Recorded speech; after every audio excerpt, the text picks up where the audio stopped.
Baiklah, kita ambil pula sekarang soalan dari Twitter atau Sri. Datangnya daripada Zia Mohzani. How does the government intend to raise more revenue amid spending plans like BRIM, subsidies and other goodies? Well, it is in total, it's on the back of increased revenue. That's one. It's also expenditure that is within our affordability, our means, because we have calculated that by introducing BRIM itself, plus the cash handouts to those investors, will tend to amount to about 3 billion ringgit.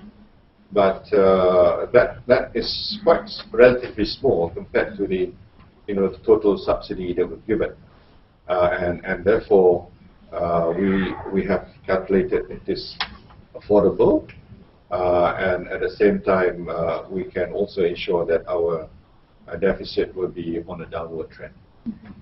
Baiklah, saya rasa kita terus saja ke Sungai Petani Kedah bersama dengan saudara Prakash. Silakan Prajesh. Good evening, Datuk Sri. Good evening. It's a privilege being here. My question is, does the government plan to adjust the price or duty of imported cars? This is a very complex question because we need to look at it in depth. First of all, if you reduce excise duty, it doesn't mean that the entire amount will be the result of reduction in prices. Number two, there is some revenue implication on the government because we collect about 7 billion a year. Thirdly, the second-hand market will collapse, so that's also another factor. And fourthly, we have also to take into account not only Proton, but the entire ecosystem that depends on Proton for their survival. And the other thing is that the car ownership in Malaysia is actually one of the highest in the world as it is. But I do realize that people want a better choice.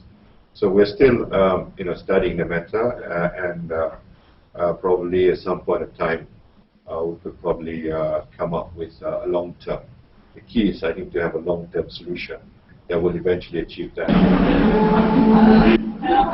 Dah kita tadi soalan dari dari Facebook. Datuk Bashar, banyak soalannya Datuk Sri, saya ambil satu sajalah ya. Dia kata pengurangan subsidi gula, sejauh manakah kawalan yang dilakukan bagi memastikan tiadanya kenaikan harga makanan dan minuman? Maklumlah peniaga juga seperti orang biasa juga melakukan perniagaan untuk mendapat kehidupan lebih sempurna. Ya, kita akan pantau perkara ini, tapi yang harga yang kita boleh kawal, itu kita kawal lah di bawah undang-undang. Tapi yang harga lain tu kita akan beri nasihat sebab kenaikan harga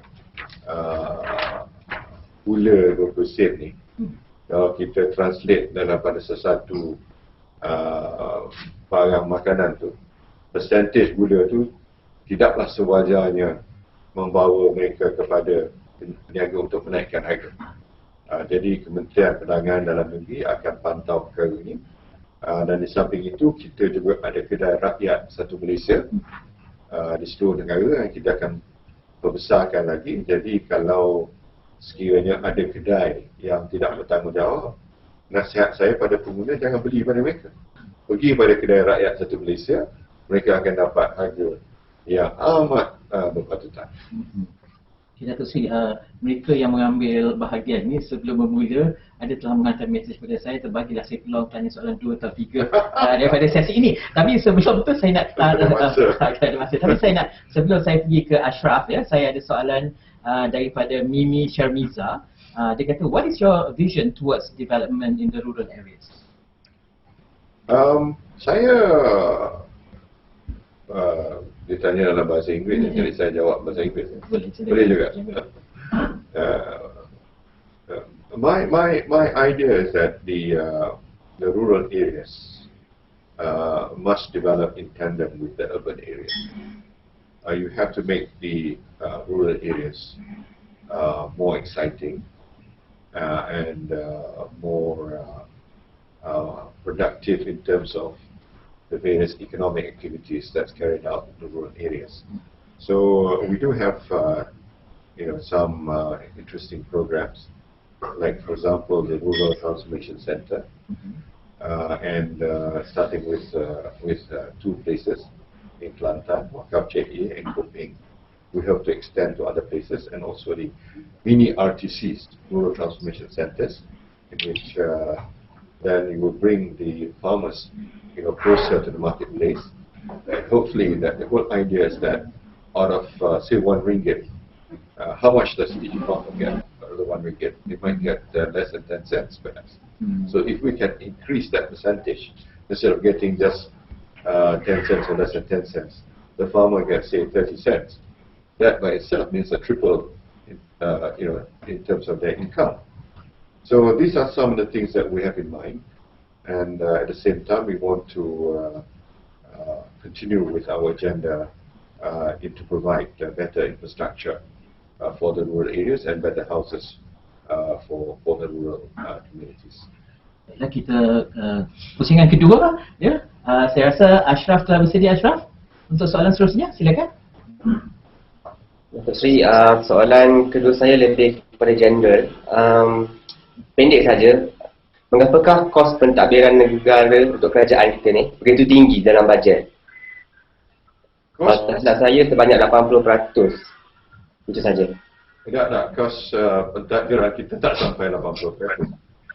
Kita punya development expenditure kita lebih kurang 51 bilion, 50 bilion lebih kurang. Dan kita punya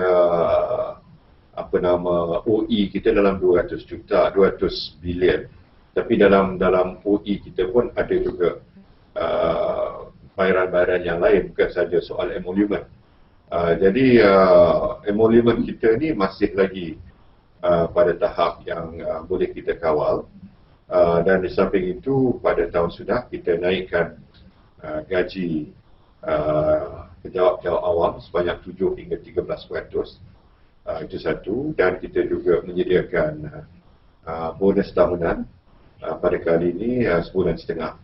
Jadi ini semua untuk mensejahterakan perkhidmatan awam, pejabat-pejabat awam yang seramai 1.4 juta ni.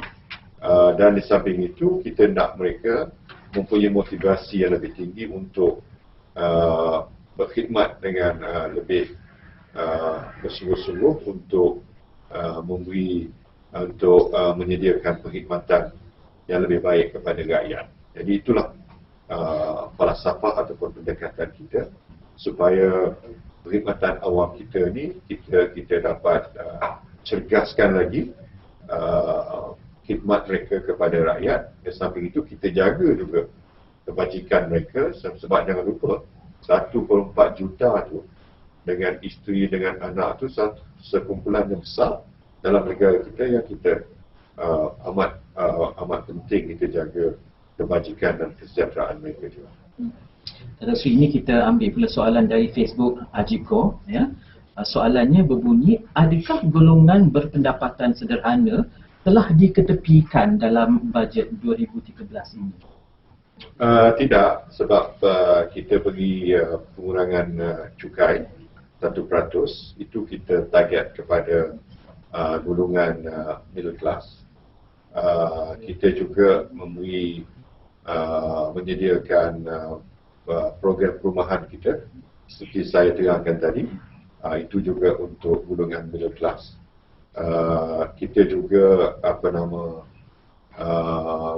memberi kemudahan-kemudahan yang lain kepada mereka yang boleh menguntungkan mereka, seperti rumah utamaku.